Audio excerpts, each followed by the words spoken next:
নমস্কার, কেমন আছেন সবাই? স্মৃতিচিত্রের একটি নতুন ব্লগে আপনাদের সবাইকে স্বাগত জানাই। আজকে চলছে মায়ের রং হওয়ার কাজ, সেই সাথে পুজোর জন্য আয়োজিত সমস্ত বাসনপত্রগুলো ধুয়ে নেওয়া হচ্ছে। এই যে এখানে দেখুন, সমস্ত বাসনপত্রগুলো কিন্তু ধোয়া হচ্ছে। বাড়ির বড় থেকে ছোট সবাই সাহায্য করছেন। তার সাথে সাহায্য করছে বাড়িতে যারা প্রতি বছর কাজ করেন, তারাও কিন্তু এবছর এসেছেন আর তারাও আমাদেরকে সাহায্য করছেন।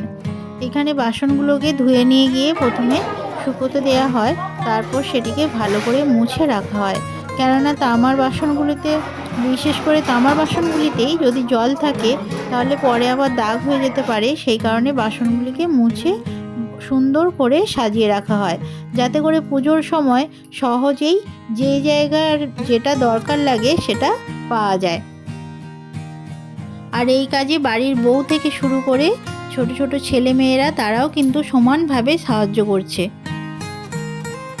চলুন বাসনগুলো একবার আপনাদের ভালো করে দেখিয়ে নিই। এই যে দেখতে পাচ্ছেন, এটা হচ্ছে হোমকুণ্ড। সমস্ত বাসনপত্র তাকে সাজানো হয়ে গেছে, তার মধ্যে থেকেই কিছু বাসন চলে এসেছে রান্নাঘরে।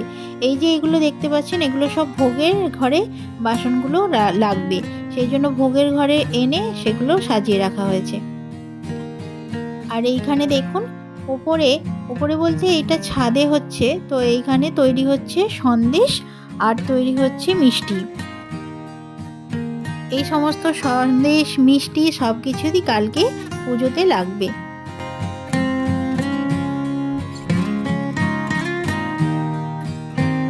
আর এই যে মাটির হাঁড়িগুলো দেখতে পাচ্ছেন, এর মধ্যে বসানো হবে পুজোর দই।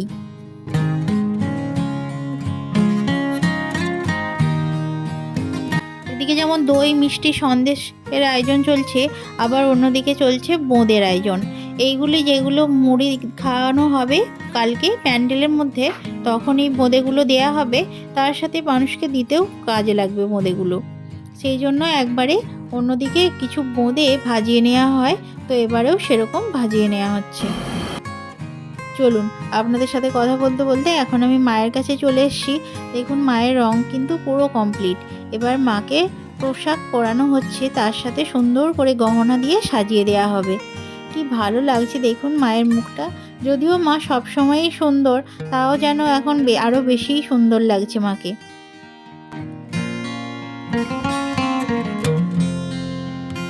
চলুন দেখতে দেখতে মায়ের সমস্ত গয়না কিন্তু একে একে পরিয়ে দিচ্ছে। আর এইদিকে আমরা এখন চলে এসেছি ভোগের আনাজ কাটতে। ভোগের যে রান্না হয় সেটা হয় আলাদা ঘরে, আর সমস্ত মানুষের জন্য যে রান্না হয় সেটা হয় কিন্তু আলাদা। সেটা যেখানে হয় সেটাকে বলা হয় হোটেল ঘর, আর এটাকে বলা হচ্ছে ভোগের ঘর। তো চলুন, এখানে সবাই আমরা মেয়ে বউরা ভোগের আনাজ কাটতে বসেছি। এই ভোগের আনাজের মধ্যে থাকছে 27 রকমের করে বিভিন্ন ধরনের ভাজা, উচ্ছে ভাজা, বেগুন ভাজা, কাঁচকলা ভাজা, এরকম বিভিন্ন ধরনের ভাজা থাকছে। আর থাকছে ফুলকপি বাঁধাকপির তরকারি, তার সাথে থাকছে এঁচোড়। মাছ মাংস তো থাকছেই, সাথে হচ্ছে শাক চচ্চড়ি, আরও বিভিন্ন ধরনের পদ, আর তার সাথে হবে রাইস। চলুন এবার দেখি ওই দিকটায় সবাই কি করছে, তার সাথে আপনাদেরকে ভালো করে এই ভোগের আনাজগুলো একবার দেখিয়ে নিই।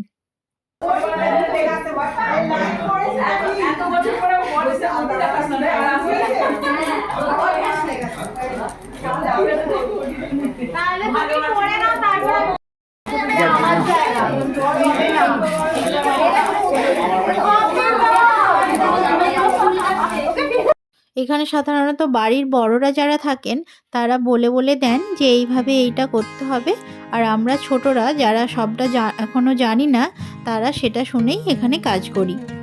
চলুন এরপর দেখি একবার মায়ের কাছে যাই, ওখানে কি হচ্ছে। এখানে দেখুন খুব যত্ন সহকারে আমার এক দাদা আর এক ভাইজি দুজনে মিলে হোমকুণ্ডটি সাজিয়ে নিচ্ছেন। একটা প্রায় কমপ্লিট হয়ে এসেছে, আর একটা একটু বাকি আছে। যখন কমপ্লিট হয়ে যাবে তখন আপনাদের একবার দেখাবো যে পুরোটা কেমন হয়েছে। প্রত্যেকবারেই করা যে হয় খুব সুন্দর হয় কিন্তু এটি। মাকে দর্শন করে আবার চলে এসেছি ভোগের আনাজের কাছে। আর এখন আমি বসেছি এঁচোড় কাটতে। যেহেতু এঁচোড়ের আঠা আছে, সেই জন্য ভাবলাম যে ওখানে না কেটে যদি একটা আলাদা জায়গায় বসে যায় তো খুবই সুবিধা হবে। সেই জন্য যেই ঘরটায় ভোগ রান্না হয় ওই ঘরটাতেই বসেছি। আর এই যে জায়গাটা, এই যে আনাজ কাটছি, এগুলো হচ্ছে হোটেলের আনাজ। অর্থাৎ সবাই যে রান্না খাবে সেই রান্নার জন্য কিন্তু এটা আয়োজন করা হয়েছে। দেখুন কত মানুষ এসেছেন, সবাই খুব ভালোবেসে এখানে আসেন। আর কত আনাজ কাটা হচ্ছে, তাই না? প্রায় 1000 জন মানুষের খাওয়া দাওয়া হয় এখানে একদিনে। আর সেটা অধিবাসের পরের দিনই, অর্থাৎ যেই দিন মায়ের নবমী হয়, নবমী, অষ্টমী, সপ্তমী 3টি পুজোই তো একসাথে হয়। এর আগের ব্লগে আপনাদের বলেছি। সেই দিনেই কিন্তু এখানে মায়ের ভোগের খাওয়ার, তার সাথে বিভিন্ন মানুষের আয়োজন করা হয়ে থাকে। চলুন এখানে একবার ভালো করে আপনাদের দেখিয়ে দিই যে কী কী কাটা হচ্ছে। আর একটু পরেই মায়ের অধিবাস শুরু হবে, তাই আমরা রেডি হয়ে এখন সদরে চলে এসেছি। চলুন এবার মায়ের অধিবাস হবে। হোমকুণ্ডটা কি সুন্দর সাজিয়েছে দেখুন দাদারা। মা জগদ্ধাত্রী হলেন দেবী দুর্গা ও লক্ষ্মীর মিলিত রূপ। এই নিয়ে জানেন তো অনেক গল্প আছে। তার মধ্যে যেই গল্পটা আমি শুনে থাকি সেটাই আপনাদের বলছি, শুনুন।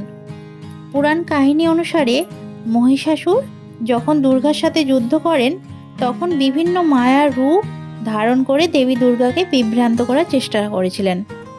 সেই মায়ারূপের মধ্যেই একটি রূপ হলো হস্তি রূপ, যেটি ধারণ করে তিনি দুর্গাকে বধ করতে চান। তখন হস্তিরূপী মহিষাসুরকে বধ করার জন্য মা দুর্গা সিংহ বাহিনী চতুর্ভুজা দেবীর রূপ ধারণ করেন। এরপর চক্র দিয়ে হাতির সুর ছেদন করেন। দুর্গার এই রূপটি হলো মা জগদ্ধাত্রীর রূপ। বর্তমানেও আমরা দেখে থাকি চতুর্ভুজা সিংহবাহিনী দেবী নিজের বাহন সহ একটি মৃত গজের শরীরের উপর দাঁড়িয়ে থাকেন। নদিয়া জেলার সদর কৃষ্ণনগরে জগদ্ধাত্রী পুজোর প্রথম সূচনা করেন রাজা কৃষ্ণচন্দ্র রায়।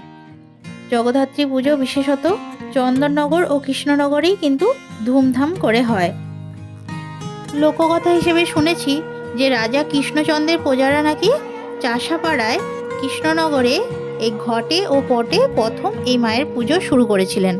তারপর স্থানীয় গয়ালারা দুধ বিক্রি করে এই মায়ের পুজো করতেন।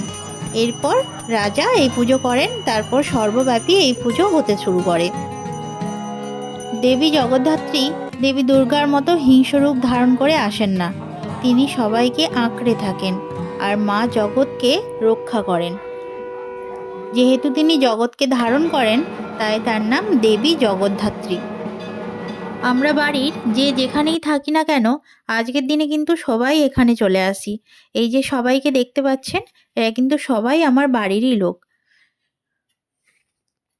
অধিবাসের সময় সবাই সদরে এসে উপস্থিত হয়েছি। এরপর অধিবাস শেষে সবাই বাতি দেবে বলে একবারে বাতিগুলো রেডি করে নিয়ে বসেছে। কেননা অধিবাস শেষের পরেই তো বাতি দেয়া হয়, আর এই বাতি জেলে মাকে আহ্বান করা হয়। তার সাথে মনের ইচ্ছাও জানান দেয়া হয়। বেশ কিছুদিন আগে থেকে শুরু হলেও আজ থেকে কিন্তু মহা ধুমধামে শুরু হয়ে গেল সাজো সাজো রব। বাড়ির প্রত্যেকটি কোণে কোণে যেন আনন্দে আনন্দে একেবারে ভরে উঠেছে। আর আনন্দ হবে নাই বা কেন বলুন তো? মা যে একবারে চলে এসেছে আমাদের সাথে থাকবে বলে, আমাদের সাথে, আমাদের সঙ্গে একসাথে। তাই দেখুন না, বাড়ির ছোট থেকে বড় সবার মুখেই কিন্তু হাসি লেগে আছে। সবাই আজ খুব খুশি, যেন মনে হয় বেশ অনেক দিন থেকে, অনেক বছর থেকে এই অপেক্ষা। যেহেতু বছরে মা একবারই আসেন, তাই অনেক বছর বলবো না, যেন অনেক দিনের অপেক্ষা ছিল এটি।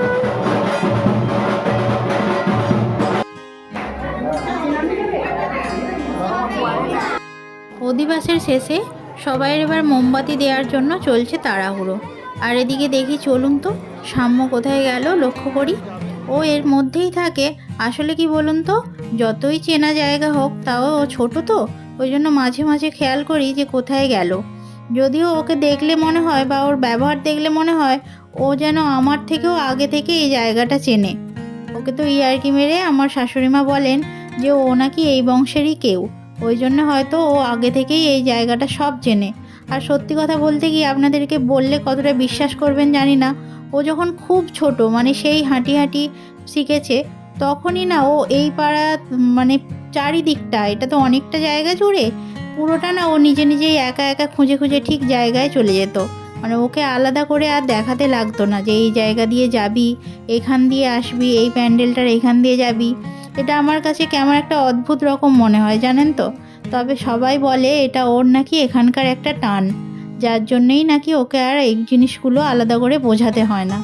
দেখুন কি ভালো লাগছে মায়ের মন্দিরটা, চারিদিকে দেখুন বাতিতে বাতি, আর এদিকে আমি দেখুন বাতি দিয়ে এসে এইখানে দাঁড়িয়ে আছি, সবার সাথে একটু গল্প করছি।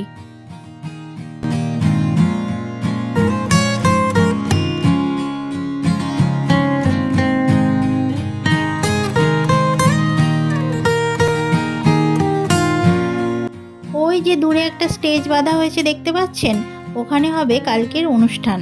সমস্ত পুজোর শেষে এই অনুষ্ঠানটা যেন আরও বেশি আনন্দ ভরিয়ে দেয় সবাইকে। আর এই যে দেখুন আনাজ সমস্ত কাটা হয়ে গেছে, এইগুলো হোটেলের আনাজগুলো, একবার আপনাদের দেখিয়ে নিই, দাঁড়ান।